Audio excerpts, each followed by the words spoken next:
It is absolutely no coincidence that you and I are sharing this time and space together here on planet Earth. All of the unique experiences, wisdom, perspectives, and just the uniqueness of you being you. It's all combined at this crescendo point of our history with astrological aspects that have never been seen before.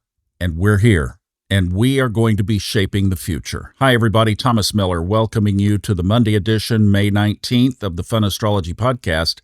Let's check in with Kristin real quick on Lucky Stars. Hi, Kristin. Hello, Thomas and Fun Astrology Podcast. Happy Monday. We start the week more cautionary, but by Thursday, we are looking at a lucky day. Venus is exactly trine to Mars, and that energy continues through the weekend. Use this fire trine to its fullest. If anybody has anything at around 16 degrees, especially of a fire and air sign, be marking your calendars for Thursday. To find more Lucky Stars days, join the Lucky Stars Club. We can't wait to see you there. I hope you all have a great week. Thanks, Kristin. You too. And we will, because tomorrow we start the week off really with a big sign change. Tomorrow the sun enters Gemini. I am a lot more focused on the big picture than I am the little picture right now. There is a weekly video on the YouTube channel. I highlight all of this on there. But we have a configuration that I'm going to call from here on out the Great Pyramid. It's not because it's a big, tall pyramid. It's a short, stubby pyramid. But on the base of the pyramid, we have Uranus on one side, Pluto on the other. Uranus is in Taurus right now, but it is moving toward Gemini, an air sign. And Pluto, as you know, obviously, is in Aquarius, an air sign. So they are locked together in the most favorable aspect in astrology, two signs of the same element, a trine. That's the base of the pyramid. Up at the top, we have the zero Aries point, the world point, the point of new beginnings. And on that point, we have Lord Karma, Saturn, and the Lord of the Sea, Neptune. Positions that in the past have resulted in wars of transformation. Pluto, wars of revolution. Uranus in Gemini, World War II and the Civil War. And never before has human history seen this configuration like this, and as I showed in the video, will move in lockstep like this together until at least 2031. I made a list of predicted future changes from different sources. This is all just random. You may buy into some of these, you may resist some of these. But here's a list. In the Bible, the Great Tribulation, the Millennium, the Book of Revelation, the End Times.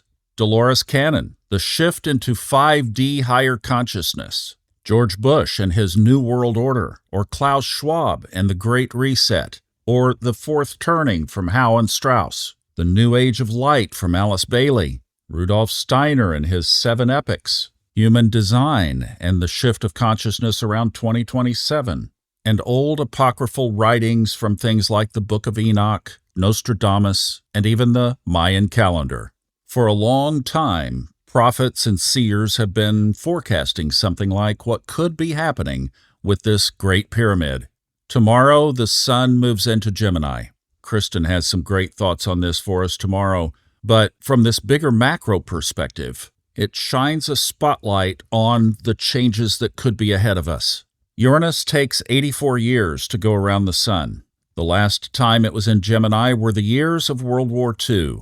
Gemini, the divided sign, the twin, the Roman numeral 2, fighting on two fronts we were, Europe and the Pacific. That war ended from the atomic bomb, Pluto, being dropped on 2 cities. And an aftermath of it was a rise in communication, especially how radio had been used during the war, and then just a few years after, television exploded. Uranus, of course, rules innovation and technology, and Gemini rules the media. It's that Gemini higher octave Uranus axis. Let's go back one more 84-year period, and that takes us to the United States Civil War. Again, splitting ideologies, a nation divided, a president elected who became a master communicator. And of note, that same president was also assassinated under Uranus in Gemini. And just before the sun moves in, on its way out of the money sign of Taurus, Moody's, the world's biggest credit rating service, downgrades the United States credit rating, something my dad as a retail stockbroker back in the 1980s was concerned about, and that was trillions of dollars of debt ago. That problem is basically unresolvable. We're not going to wave a magic wand over it and fix it. So as we think about these 3 points of the Great Pyramid all being shake-up and revolutionary kind of aspects and positions, all tied together through positive aspects ultimately for our good, what do you think is ahead? And I thought about a tagline to this that just to me makes common sense. If we wanted to point a finger and blame someone, it would be collectively ourselves for continuing to elect these fools to these same positions over and over and over for a lifetime. Yes, we've been sold out, but yes, we kept putting them there. And payday is right around the corner. So I'll end the way I began, that it is no accident that you and I are here at this time. You're listening to this because you are wanting to live a higher timeline. You bring that higher consciousness to this whole process, which is part of the shift. So as we watch it unfold, stay focused on your highest timeline. And if history is any indication, sometimes that's going to be a little difficult to do. But we can do it, together, collectively. Let's assume and accept our role to lead this planet to higher ground. Deal? Are you in? Let's roll. Tomorrow is Gemini season. I'm wishing you the very best this last day of Taurus's stability. It's showtime, and what this planet has been waiting for millennia. See you back on Wednesday, sending you much love. Thanks for listening.